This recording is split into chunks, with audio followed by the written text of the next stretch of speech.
హరే కృష్ణ భక్తులందరికీ స్వాగతం. ఇవాళటి హరే కృష్ణ భగవద్గీత ప్రభుజీ. క్లాస్కి ప్రార్థనతో మనం మొదలు పెడదాము. అందరూ కూడా ప్రార్థించండి నాతో పాటు. దయచేసి వీడియో ఆన్ చేసి క్లాస్ వినండి ప్లీజ్. సో ఇవాళ మనము 15వ అధ్యాయము కొత్త అధ్యాయం స్టార్ట్ చేయబోతున్నాం. ఇంకా 14వ అధ్యాయం టెస్ట్ మనం తర్వాత ఏదో ఒక రోజు పెట్టుకుందాం. ఓకే. ఓం నమో భగవతే వాసుదేవాయ.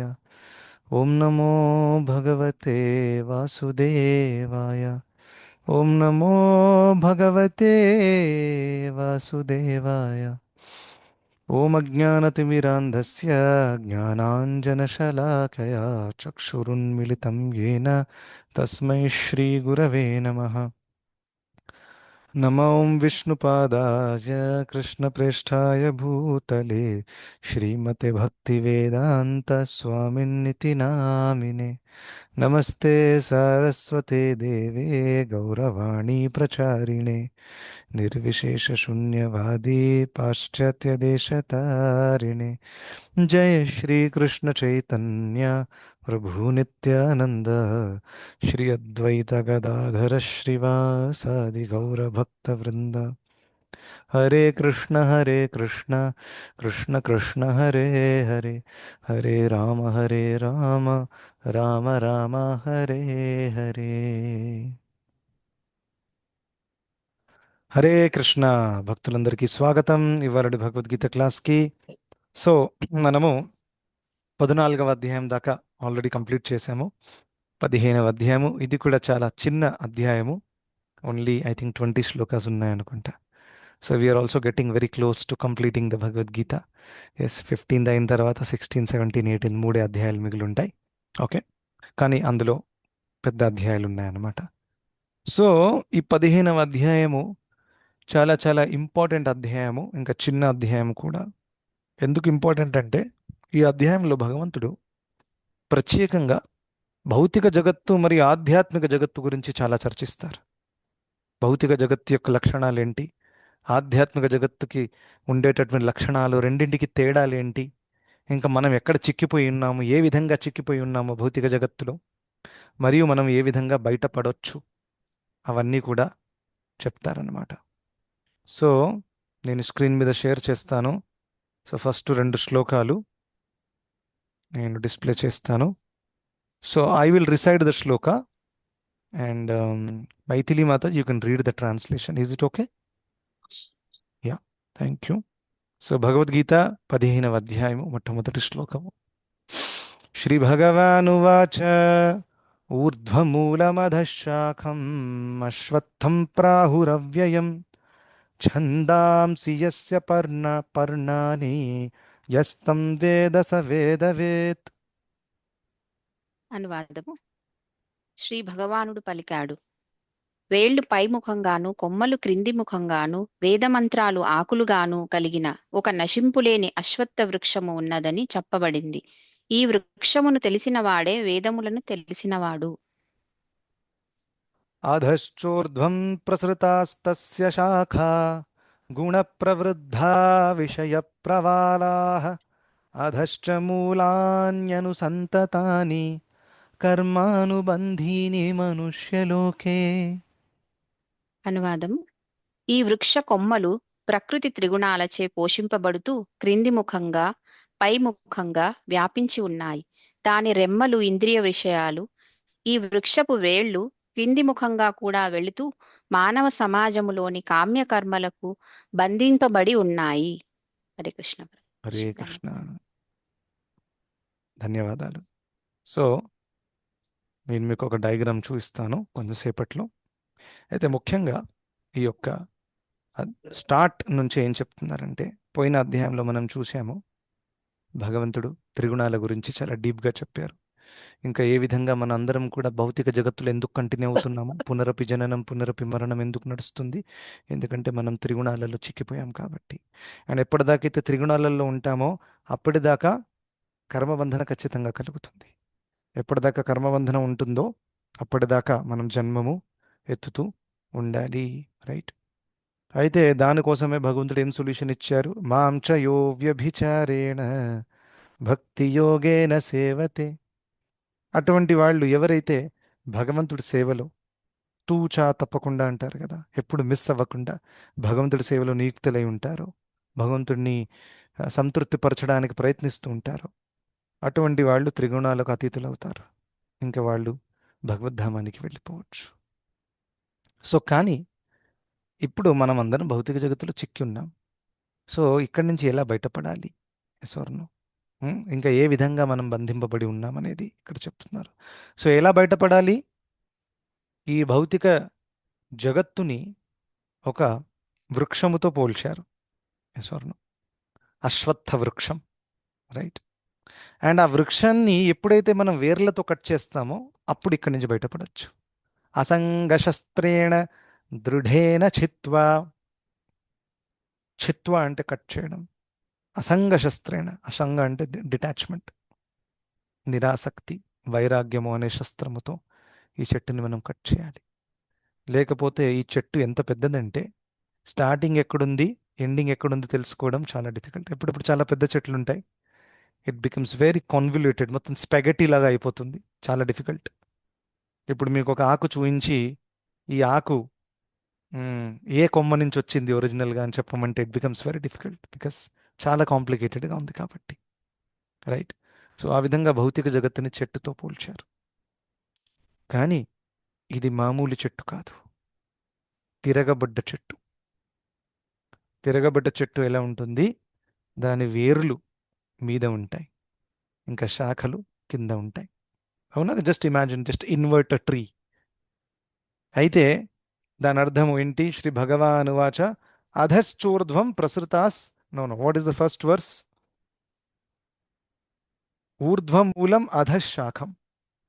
ఊర్ధ్వ అంటే మీద, ఊర్ధ్వలోకాలు, ఊర్ధ్వ. మూలం అంటే వేర్లు, ఊర్ధ్వమూలం అధ శాఖం. అధ అంటే కింద, శాఖలు కింద ఉన్నాయి. ఆ, అశ్వత్థం ప్రాహుర్ అవ్యయం. అవ్యయం, దీనికి నాశనము కూడా లేదు. యాక్చువల్గా భౌతిక జగత్తుకి మీరు చూస్తే టెక్నికల్గా చెప్పాలంటే ఎటువంటి నాశనం లేదు. అరే, భౌతిక జగత్తు నశింపబోతుందని చెప్తారు. బ్రహ్మదేవుడు రోజైన తర్వాత, లేకపోతే బ్రహ్మదేవుడి యొక్క ఆయువు సమాప్తమైన తర్వాత. మరి ఇక్కడ అవ్యయం అని ఎందుకు చెప్పారు? ఎందుకంటే భౌతిక జగత్తు మీరు చూస్తే టెక్నికల్గా దానికి నాశనం లేదు. ఎందుకంటే ఎప్పుడైతే నశింపబోతుందో అది కేవలం టెంపరీ, మళ్ళీ అది సృష్టింపబడుతుంది. అంటే ఆ సైకిల్ ఏదైతే ఉందో అది శాశ్వతం, సైకిల్ ఆగదు. అర్థమైందా మీకు అందరికీ? The cycle of creation destruction is eternal, it will keep on going. So ఆ లెక్క ప్రకారము భౌతిక జగత్ ఎప్పుడు బంద్ అవ్వదన్నమాట. ఇది లాస్ట్, ఇక దీని తర్వాత అందరు భక్తులు అయిపోయి భగవద్ధామానికి వెళ్ళిపోయారు, ఇక మళ్ళీ క్రియేషన్ చేయాల్సిన అవసరం లేదు, అలాంటి పరిస్థితి ఎప్పుడు రాదు.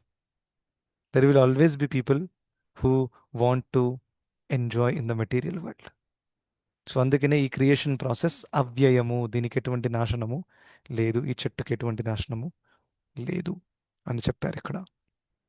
మరియు ఇది తిరగబడ్డ అశ్వత్థ వృక్షం అని ఎందుకు చెప్పారంటే,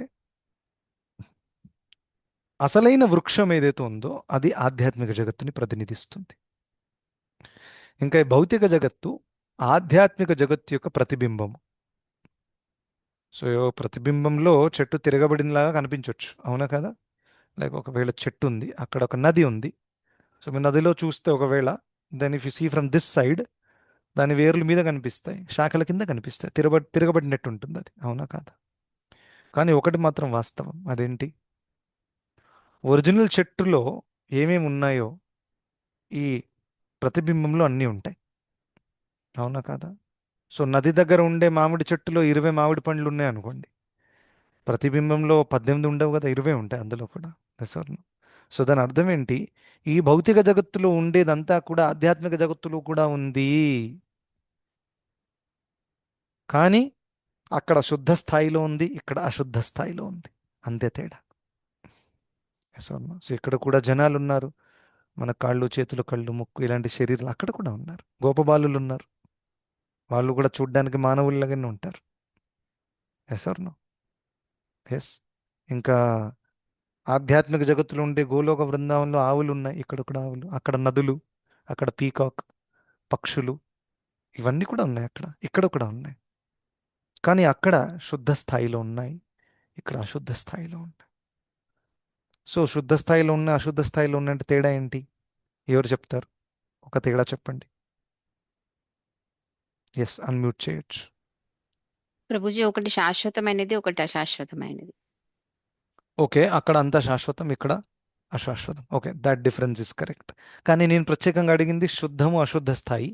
దాని గురించి ఎవరైనా చెప్తారు? ఎందుకు అది ఆ, శుద్ధము ఇంకా ఇక్కడ ఉండేది అశుద్ధము? శుద్ధం అనేది స్వచ్ఛమైన గుణము, అశుద్ధం అనేది అది స్వచ్ఛమైనది కానిది, అశుద్ధమైనది. అది ఎందుకు అడుగుతున్నాను, దట్ ఈస్ ద క్వశ్చన్. అంటే అశుద్ధమైనది. త్రిగుణాల ప్రభావం ఇక్కడ ఉంది ప్రభుజీ, అక్కడ ఉండదు ప్రభుజీ. ఓకే, త్రిగుణాల ప్రభావం ఇక్కడ ఉంది, అక్కడ ఉండదు. Okay, little closer. పంచభూతాలతో తన్మయం అన్నది ఇక్కడ ప్రపంచం, అది ఇక్కడ స్వచ్ఛమైంది, అది పంచభూత రహితమైంది, స్వచ్ఛమైనది. Okay, fine. ఇంకా ఇంకా కొంచెం ఆల్మోస్ట్ దేర్, బట్ కాబట్టి కొంచెం ఇంకా deep గా. స్వార్థతత్వం అనేది అక్కడ ఉండదు. ఇక్కడ ప్రతి దాంట్లో కూడా స్వార్థం ఉంటుంది. యా, సో ఇది ముఖ్యమైనటువంటి కారణం అన్నమాట. సో మీరు చెప్పినవన్నీ కూడా వ్యాలిడ్ పాయింట్సే. ఇక్కడ పంచభూతాలు ఉన్నాయి, ఇక్కడ త్రిగుణాలు ఉన్నాయి, అవునా కదా?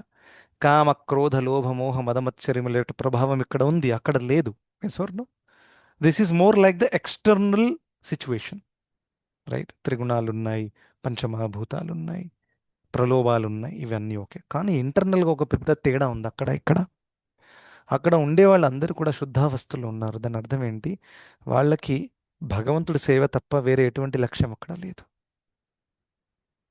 కానీ ఇక్కడ ఉండే వాళ్ళందరికీ వాళ్ళ యొక్క సొంత సేవ తప్ప వేరే ఏది అవసరం వాళ్ళకి లేదు. అంటే వాళ్ళ సొంత ఇంద్రియ తృప్తి వాళ్ళకి ముఖ్యం ఇక్కడ. Everybody wants to enjoy themselves. This is the nature of material world. Yes or no? ఇక్కడ ఒక ఏదైనా చూడండి, జనాలు, even if you look at the animal species, they are simply busy in eating, sleeping, mating, defending, that's it. Human beings also ఇంత higher intelligence ఉన్న తర్వాత కూడా ఒక వ్యక్తి డబ్బు సంపాదించడంలో, ఇంకా ఎంజాయ్ చేయడంలో, వయసు అయిపోయిన తర్వాత కూడా హీ కీప్స్ ట్రైయింగ్, కొత్త కొత్త ఎంజాయ్మెంట్ చేసే మెకానిజమ్స్ వెతుకుతూ ఉంటారనమాట. So this is a very unfortunate situation. ఎందుకంటే ఎంజాయ్మెంట్ చేయాలనే కోరిక ఈజీగా పోదు. అది భౌతిక జగత్తుకి, ఆధ్యాత్మిక జగత్తుకి ముఖ్యమైనటువంటి తేడా. అందుకని అక్కడ శుద్ధ స్థాయి, ఇక్కడ అశుద్ధ స్థాయి. ఇక్కడ ఉండే వాళ్ళందరూ కూడా అశుద్ధ చైతన్యముతో ఉన్నారు కాబట్టి అశుద్ధ స్థాయి అని చెప్తున్నాం. ఇంకా బాహ్యంగా ఆబ్వియస్గా అంతా తాత్కాలికమైనటువంటివి ఉన్నాయి. Yes or no? ఆధ్యాత్మిక జగత్తుకి ఇక్కడ. కానీ అక్కడ ఉన్నవన్నీ కూడా ఇక్కడ ఉన్నాయి. ఫర్ ఎగ్జాంపుల్, ఆధ్యాత్మిక జగత్తులో ప్రేమ ఉంది, అవునా? ఆ ప్రేమ ఈ భౌతిక జగత్తులో తిరగబడినప్పుడు ఏమైపోతుంది? ప్రేమ అనేది కామముగా మారిపోతుంది. చూడండి, ప్రతిదీ కూడా తిరగబడిపోతుంది. ఎస్, అక్కడ జీవాత్మ భగవంతుడి సేవ చేయాలనుకుంటున్నారు, ఇక్కడికి వచ్చి తిరగబడిపోతుంది ఆలోచన. జీవాత్మ అనుకుంటాడు అందరు నా సేవ చేయాలి, కావాలంటే భగవంతుడు కూడా నా సేవ చేయాలి. అందుకనే దాని అర్థం, ఫర్ ఎగ్జాంపుల్, భగవంతుడి దగ్గర వెళ్ళి మనం ఎప్పుడైతే కోరుకుంటామో దేవుడా నాకు ఇది, దాని అర్థం ఏంటి? యాక్చువల్గా ఆయనని మన సేవ చేసుకుంటున్నాం మనం, అవునా కదా? నువ్వు నాకు ఇది తీర్చు, నాకు అది తీర్చు అంటే ఆయన మనకు పనివాడైపోయాడు. మనము లిస్ట్ పెడుతున్నాము, ఆర్డర్ ఇస్తున్నాం, ఇది ఇది చేయండి అని. So this is the twist in the consciousness between the spiritual world and the material world. So of course అనేక తేడాలు ఉన్నాయి. సో ఈ భౌతిక జగత్తులో ప్రేమ అనేది యాక్చువల్గా లేదు. This is to be very very clearly understood. అది ఎవరి మధ్యలోనైనా కానివ్వండి, be it any relation of this material world, there is no permanent and true love. Yes or no? ఎందుకంటే చెప్తాను, అదే కాదండి, ఇప్పుడు నా పిల్లలంటే నాకు చాలా ప్రేమ, నేను ఎటువంటి స్వార్థభావం నాకు లేదు, వాడు 100 ఏళ్ళు చల్లగా బ్రతకాలని నేను కోరుకుంటున్నాను. అందరు తల్లిదండ్రులు అలాగే కోరుకుంటారు. సో డెఫినెట్గా ఇది చాలా మంచి లెవెల్లో ఉండేటటువంటి ప్రేమ, ఒప్పుకుంటారా? No doubt. Compared to the other things of the world, ఎక్కడైతే అందరూ స్వార్థం కొరకు సంబంధాలు ఉంచుకుంటారు, వారి యొక్క సొంత ఇంద్రియ తృప్తి కొరకు సంబంధాలు ఉంచుకుంటారు. Yes or no? కానీ ఇది ఖచ్చితంగా హై లెవెల్. కానీ ఇంపార్టెంట్ ప్రశ్న, ఇది శాశ్వతమా? కాదు. That is the biggest challenge here. Yes or no? ఎందుకంటే తల్లికి శిశువుకి సంబంధము శుద్ధ స్థాయిలో ఉన్నప్పటికీ ఈ సంబంధం శాశ్వతము కాదు. ఎందుకంటే ఏదో ఒక రోజు తల్లి చనిపోవాలి. ఇంకా ఈ శిశువు కూడా ఏదో ఒక రోజు సమయం వచ్చినప్పుడు తను కూడా వెళ్ళిపోవాలి. ఈ విధంగా అందరూ పుట్టిన వాళ్ళందరూ కూడా వెళ్ళిపోతున్నారు. సో ఈ సంబంధం ఏదో ఒక రోజు తెగిపోతుంది. మనం వద్దు అనుకున్నా కానీ ఎవరికి కూడా సంబంధాలు తెంచుకొని పోవాలని ఉండదు. అందరికి జనరల్గా లోకంలో నా ఫ్యామిలీతో పాటు నేను ఉండాలి అంతా కూడా. బట్ ప్రకృతి మనల్ని ఫోర్స్ చేసే సంబంధాన్ని తెంచేస్తుంది. బికాస్ ప్రకృతి నియమాలు చాలా చాలా కఠినమైనటువంటివి. You cannot overcome. దైవీయేష గుణమై మమ మాయా దురత్యయ. చాలా డిఫికల్ట్. సో అందుకనే ఆ ప్రేమ పర్ఫెక్ట్ కాదు. అర్థమైందా? ఎందుకు పర్ఫెక్ట్? ఎందుకంటే శాశ్వతం కాదు కాబట్టి. కానీ మనకి భగవంతుడికి మధ్య ఉండేటటువంటి ప్రేమ శాశ్వతమైనటువంటిది. కేవలం టెంపరీగా కప్పబడింది ప్రస్తుత పరిస్థితిలో. ప్రేమ పోలేదు. నిత్య సిద్ధ కృష్ణ ప్రేమ సాధ్యకబునాయి, శ్రవణాధి శుద్ధ చిత్తే కరయ ఉదాయి. నిత్య సిద్ధ కృష్ణ ప్రేమ అనేది ఆల్రెడీ ఉంది. అదేదో చేస్తే వచ్చేది కాదు, ఆల్రెడీ ఉంది. ఏం చేయాలి? మీద ఉన్నటువంటి కవరింగ్ని తీయాలి ఇప్పుడు మనం, అంతే. సో యాక్చువల్లీ నేను స్టార్టింగ్లో భక్తి మార్గంలో వచ్చిన తర్వాత నేను అనుకునేవాళ్ళు, ఓకే కృష్ణ చైతన్యంలో ఉన్నత స్థాయికి, ఇది చాలా ఇంపార్టెంట్ పాయింట్ చెప్తున్నాను, అందరు కేర్ఫుల్గా వినండి. కృష్ణ చైతన్యంలో ముందుకు ఎదగాలి అని అంటే నేను ఇది అవ్వాలి, నేను ఇది అవ్వాలి, నేను ఇది అవ్వాలి, ఇది చేయాలి, ఈ స్థాయికి రావాలి, ఎన్నెన్నో అవ్వాలి అని అనుకున్నాను నేను. యాక్చువల్గా అది వాస్తవం కాదు. కృష్ణ చైతన్యంలో ఎదగడం అంటే మనము ఏదైతే ఇప్పటిదాకా భౌతిక ఉపాధులు తీసుకున్నామో అది తొలగించాలి అంతే. ఎందుకంటే లోపల ఆల్రెడీ మనం అందరం కూడా కృష్ణ ప్రేములమే ముందు నుంచి. కృష్ణ ప్రేమ ముందు నుంచి ఉంది. So it is not about becoming something, it is just about unbecoming what you were in the material world, in the material consciousness. So ఈ ఆవరణలు ఏవైతే ఉన్నాయో అది తొలగిపోవడం అన్నమాట. దాని ద్వారా మన అసలైన స్వభావం బయటికి వస్తుంది. రైట్? సో ఈ భక్తి మార్గంలో మనం చూస్తే కూడా శ్రద్ధ, సాధుసంగ, భజన క్రియ, అనర్థ నివృత్తి స్టేజ్లో మీరు చూస్తే ఈ ఆవరణలు తొలగిపోవడం అనమాట. అవునా కదా? అన్ని అనర్థాలు పోవడం, తర్వాత నిష్ఠ వస్తుంది. ఆవరణలు పోతే నిష్ఠ వస్తుంది. ఈ ఆవరణలు ఉండనందువల్ల నిష్ఠ ఉండదు, భక్తిలో స్టెడీనెస్ ఉండదు. ఎప్పుడెప్పుడు మనకు డౌట్ వస్తుంది, నిజంగా కృష్ణుడు ఉన్నారా, ఆయన కాపాడతారా, నాకు ఎన్ని కష్టాలు వచ్చాయి కానీ ఎక్కడున్నాడో కనిపించట్లేదు. సో ఈ విధంగా you get doubts sometimes. అది because of lack of surrender and faith. అంటే సరెండర్ ఫెయిత్ ఉండొచ్చు కానీ హయ్యెస్ట్ సరెండర్ ఏదైతే ఉందో అది లేదు. ఎందుకంటే ఫెయిత్ కూడా, శ్రద్ధ కూడా, శరణాగతి కూడా లెవెల్స్ ఉంటాయి. అవునా కదా? సో హయ్యెస్ట్ లెవెల్లో ఉన్నవారు ఏదైతే ఉందో, ఇప్పుడు శరణాగతికి 6 అంగాలు భక్తివినోద్ ఠాకూర్ గారు చెప్పారు, ఎన్నోసార్లు మనం చర్చించాం కూడా. అనుకూల్యస సంకల్ప, ప్రతికూల్యస వర్జనం, గోప్తృత్వ వర్ణం, తథా ఆత్మనిక్షేప, కార్పణ్య, దైన్య, అవశ్య రక్షివే కృష్ణ, ఇవన్నీ ఉన్నాయి. ఇవన్నీ ఉన్నవాళ్ళు ఖచ్చితంగా వాళ్ళు హయ్యెస్ట్ లెవెల్ ఆఫ్ సరెండర్ వాళ్ళకి ఉన్నట్టు లెక్క. వాళ్ళు ఎప్పుడు కూడా కృష్ణుడు ప్లాన్ని డౌట్ చేయరు.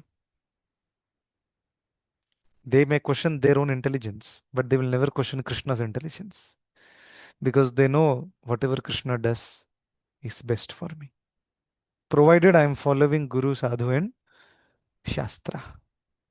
సో ఆ విధంగా ఇలా తొలగిపోతాయి అన్నమాట ఆవరణలన్నీ కూడా. Right?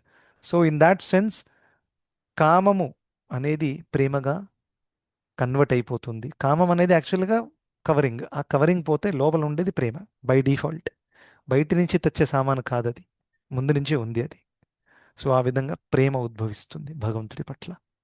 So this is how one becomes purified. So అది భౌతిక జగత్తు, ఆధ్యాత్మిక జగత్తులో ఉండేటటువంటి ఒక ముఖ్యమైనటువంటి తేడా. After that there is one diagram I will show you. ఇక్కడ మీరు చూడొచ్చు ఈ డయాగ్రామ్లో కింద ఈ బ్లూ లైన్ ఉంది కదా, ఈ బ్లూ కలర్ కింద ఉండేటటువంటిది ఇది భౌతిక జగత్తు. సో ఈ భౌతిక జగత్తుని చూడండి. టాప్ మోస్ట్ సత్యలోకము, బ్రహ్మలోకం ఉంది అక్కడ. దాని తర్వాత మీకు అందరికి తెలుసు 14 లోకాలు, ఇవన్నీ కూడా ఉన్నాయి. రైట్? సో ఈ భౌతిక జగత్తుకి పోషణ ఎక్కడి నుంచి వస్తుంది? ఒక చెట్టుకి పోషణ కావాలన్నా వద్దా? నీళ్లు కావాలి, సన్లైట్ కావాలి. ఈ భౌతిక జగత్తుకి పోషణ త్రిగుణాల నుంచి వస్తుంది అని చెప్తున్నారు భగవంతుడు. త్రిగుణాలు ఎప్పటిదాకా ఉంటాయో అది పోషిస్తూ ఉంటాయి. త్రిగుణాలు ఉన్న రోజులు భౌతిక జగత్తు చాలా అద్భుతంగా చకాచక్ నడుస్తూ ఉంటుంది. అవునా?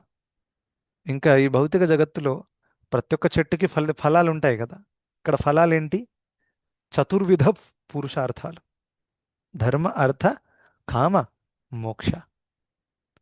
తిప్పి తిప్పి కొడితే ఈ భౌతిక జగత్తులో మీరు ఇదే చేయొచ్చు. అవునా కాదా? మానవుడైన వాడు ధర్మాన్ని పాటిస్తాడు అర్థము సంపాదించడానికి. అర్థము సంపాదించిన తర్వాత, అర్థము అంటే డబ్బు సంపాదన, దాని తర్వాత ఏం చేస్తాడు? కామము తీర్చుకుంటాడు. అవునా కాదా? ఇక ఇక్కడ చూడండి, సెన్స్ గ్రాటిఫికేషన్. ఇది ధర్మ. ఇది ఒక పండు, ఇక్కడ ఒక పండు ఉంది, as you can see here. Economic development అంటే అర్థ, ఇది ఒక పండు. ధర్మ, అర్థ, కామ. ఇదంతా అయిన తర్వాత లాస్ట్ ఒక వ్యక్తి కామము తీర్చి తీర్చి తీర్చి తీర్చి ఫ్రస్ట్రేట్ అయిపోయి మోక్షం వైపు తిరుగుతాడు. అవునా? అలాగా. So that way it is a very complicated thing. ఇక్కడ చూడండి, ఆకులు ఏవైతే ఉన్నాయో ఉమ్, ఇవి ఛందాంసి యస్య పర్ణాని అని చెప్పారు. ఛందాంసి అంటే వేదాల యొక్క శ్లోకాలు ఏవైతే ఉన్నాయో, ఓకే, దాన్ని ఛందాంసి అని అన్నారు ఇక్కడ. సో ఛందాంసి యస్య పర్ణాని, పర్ణాని అంటే ఆకులు. సో ఈ ఆకులు ఏవైతే ఉన్నాయో అది వైదిక మంత్రాలతో కంపేర్ చేశారనమాట. ఇక్కడ చూడండి, ఇక్కడ ఒక కనిపిస్తుంది ఆకు, వేదిక్ హిమ్స్ అని రాసింది ఇక్కడ. రైట్. సో ఆ విధంగా ఇక్కడ ఇంద్రియ విషయాలు కూడా ఉన్నాయి. And you can see some deadly animals here. Right. So చాలా చాలా కంపారిజన్స్ ఇక్కడ ఇచ్చారు. పుణ్యకర్మలు, ఇంకా ఇక్కడ పుణ్యకర్మలు ఉన్నాయి, రైట్ సైడ్లో పాపకర్మలు ఉన్నాయి. ఇవన్నీ చేయడం వల్ల పుణ్యకర్మ యొక్క శాఖ పెరుగుతుంది. ఒకవేళ అక్కడ ఎక్కువ కర్మ చేస్తే పాపకర్మ శాఖ పెరుగుతుంది.